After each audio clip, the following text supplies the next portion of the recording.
Exclusive. This is an important week for China and Hollywood. October 18th kicks off the 19th National Congress of the Communist Party. There will be much fanfare, with an opening ceremony broadcast live on China Central Television. The Congress is meant to unveil new leadership and set a blueprint for national development for the next 5 years and beyond. So, what's at stake for Hollywood? First, the negotiations on a new contract that would cover quota films has not really been able to move forward ahead of this event. That leaves the USTR working after all is settled to secure a new deal for the studios. That could include a rising of the quota floor, more flexibility on release dates and potentially a higher share of box office, which is currently limited to 25%. China had a rotten year of growth at the box office in 2016. But the recent Golden Week saw a big hit in Never Say Die and other films, like Wolf Warrior 2 at $850M+, have helped to spin the turnstiles to what looks like a better 2017. Deadline has been told that personnel changes in terms of the Politburo, the Standing Committee of the Politburo and the Central Committee will be ones to watch. Further, the USC Professor Stanley Rosen, we're waiting to see how Xi Jinping is designated. Everyone is waiting to see whether he is cited for his theory, his thought, or, far more likely, some variation to distinguish him from Mao, thought, and Deng, theory. Xi Jinping is going to be in his second 5-year term. The question is what is how he will try to continue his influence after 2022. There's no question that he's trying to get to these other factions, but there is a question of how successful he will be. One of the ways to judge that is who is on the Politburo and committees. One thing is certain, today's China in regards to Hollywood investment is vastly different from 5 years ago. There has been massive screen expansion but also announcements aplenty with little payoff. Some have attempted co-productions to varying degrees. Offshore investments have been halted. Most, but not all, U.S. movies do well.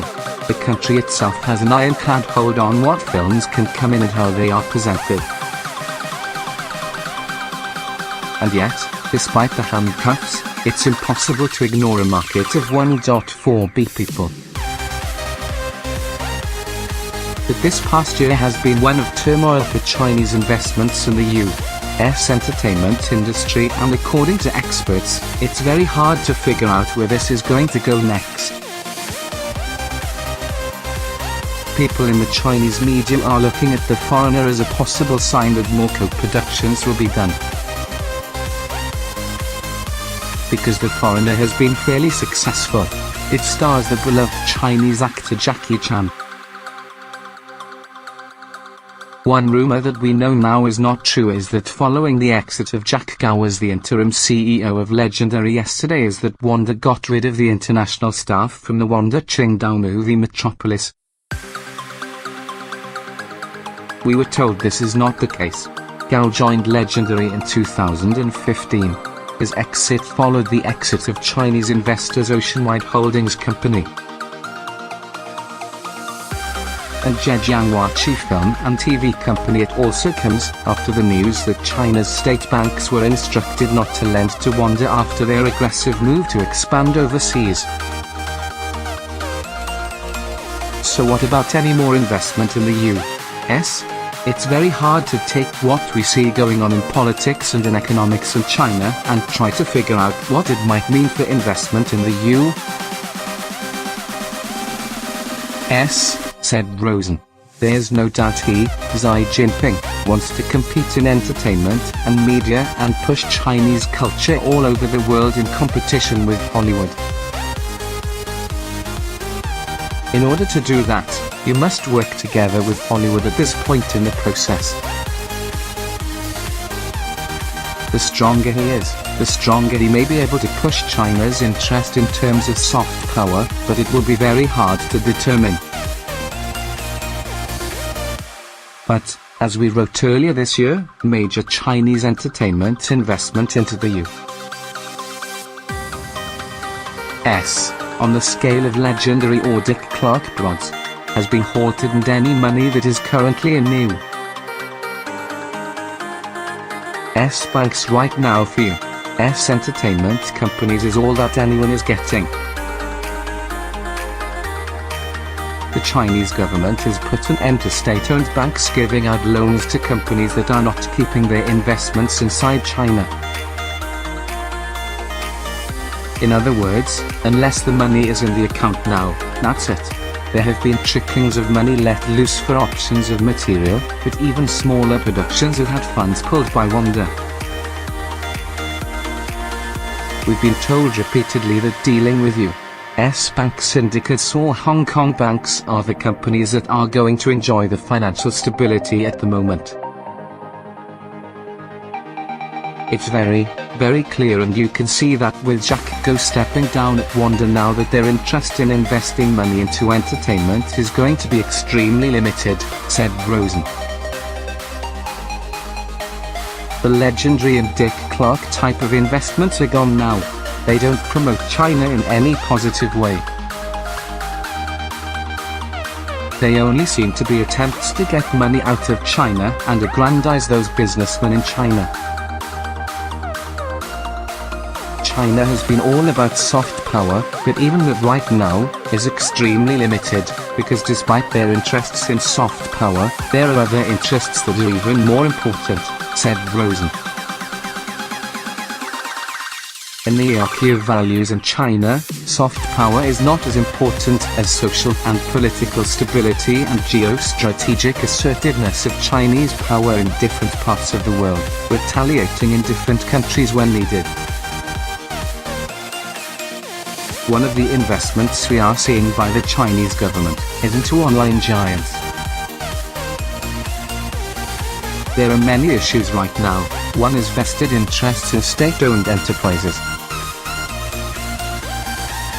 The state is buying into all the online firms by taking a 1% stake, which gives them a voice on the corporate boards of places like Tencent and Alibaba.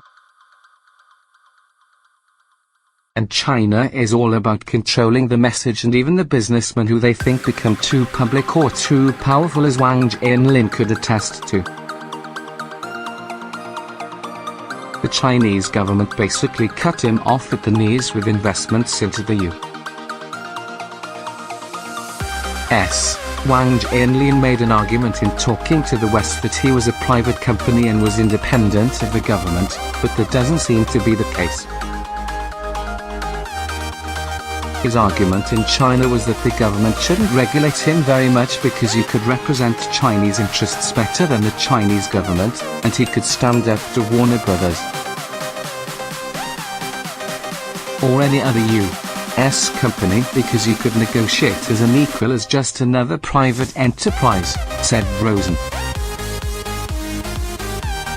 The billionaire businessmen in China are seen by the government as a potential threat and people who have to be controlled.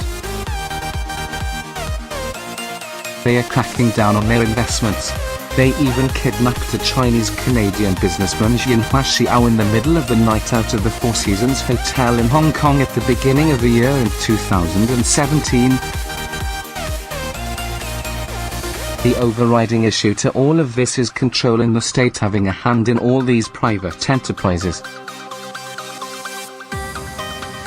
The Chinese government will continue to flex its muscle over private enterprise.